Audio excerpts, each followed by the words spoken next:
Please get off your phone is a statement often heard in relationships today. The rise of social media over the last 20 years has had a demonstrated effect on human relationships. People might argue that social media is the root of many modern relationship problems since we spend so much of our time connected online. People rely on social media for communicating and for entertainment. Social media also sways us in our decisions about where we will go, who we will see, and what we will buy. Social media has a tricky way of making us feel connected to someone because we can see their posts and see their pictures. The connection feels personal when in reality we cannot grasp somebody's emotions fully when they are typed. The same sentence can be constructed in countless ways. Seeing and speaking to someone face to face gives you a much better sense of their emotions, and eye contact is so important to make a connection. It is not surprising that relationships can be affected by the use of social media. Today, I will persuade you that if used correctly, social media can have a positive effect on relationships. As author Abby Moore points out, social media, if used sparingly, is not necessarily bad for relationships. I chose to discuss the impact of social media on relationships as I am a person that uses social media daily. I studied the issue and researched both the negative and the positive impacts of social media on relationships. I would like to discuss ways that social media can make a positive influence in relationships. Today, I'm going to discuss how to control the negative impacts that social media can have on relationships in several ways, by discussing the use of social media in relationships, by participating in real-life activities outside of social media, and by being mindful of the time spent on social media. First, I would like to discuss some of the negative impacts that social media has on relationships. Sometimes people continue to look at social media posts and be unaware of how much time they are spending mindlessly scrolling.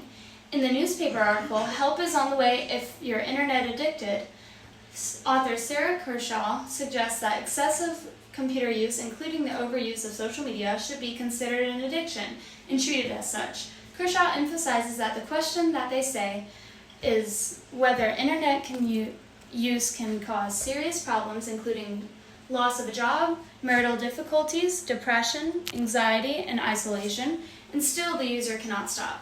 Another negative effect that social media has on relationships is jealousy. Jealousy can come from both feeling unwanted as your partner is spending more time on social media than they are interacting. Jealousy can stem from being jealous of others your partner is looking at or interacting with on social media. Social media commonly leads to decreased time spent with your partner, which results in disagreements and negative feelings.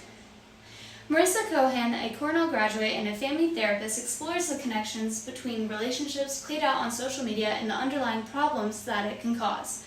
Cohen suggests that sharing too much can decrease the quality of real-life relationships.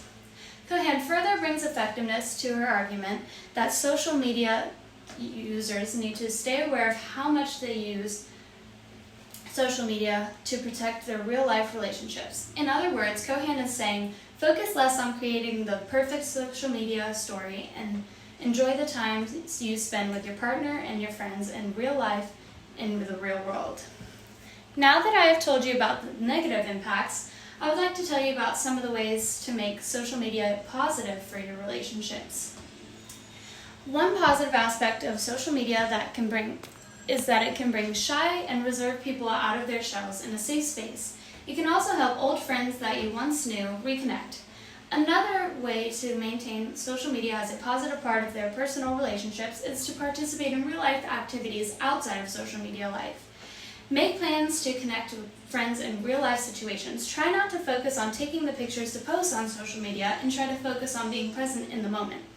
During COVID, people were drawn more to their online lives as it wasn't possible to interact with people in real life. It is difficult to get back into pre-COVID life activities, but life and plans are out there waiting. According to data analysis conducted by Dara Marshi and Morgan Ethrop, real-life support was associated with reduced depression, anxiety, and social media, while social support on social media was not associated with these mental health measures. Author Kyle Rambo raises the point that isn't it okay to get lost on a road trip, go to a bad restaurant, and laugh about it and experience moments without holding an iPhone to your face? It is hard not to agree with Rambo's outlook that life is all about experiences. The suitable use of social media mixed with real-life experiences can help with the growth of personal relationships. Lastly, People can maintain positive relationships by setting social media boundaries and expectations from the start to avoid conflicts in the future. Maddock and Butler established links between online and offline relationships and how social media helps mold these relationships together. Another important fact to remember is that people are only sharing what they want you to see. Unfollow social media accounts that are disrupting or harming your personal relationships.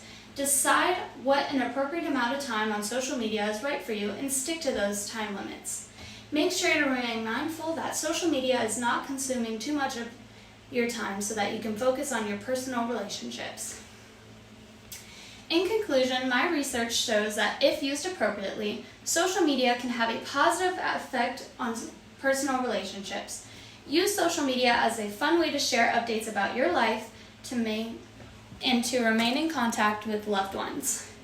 Learn to recognize when your social media use is harming instead of enhancing your relationships. One way to combat the negative impacts social media can have on relationships is by discussing the appropriate use of social media in a relationship. Secondly, by participating in real-life activities outside of social media. And lastly, by being mindful of the time spent using social media. As social media continues to be a prevalent part of daily lives, people need to find ways to focus on their lives outside of social media and continue to build their in-person relationships. I hope by sharing the information about problems social media can cause in relationships, I have persuaded you to seek out ways to use social media appropriately so that it has a positive effect on your relationships.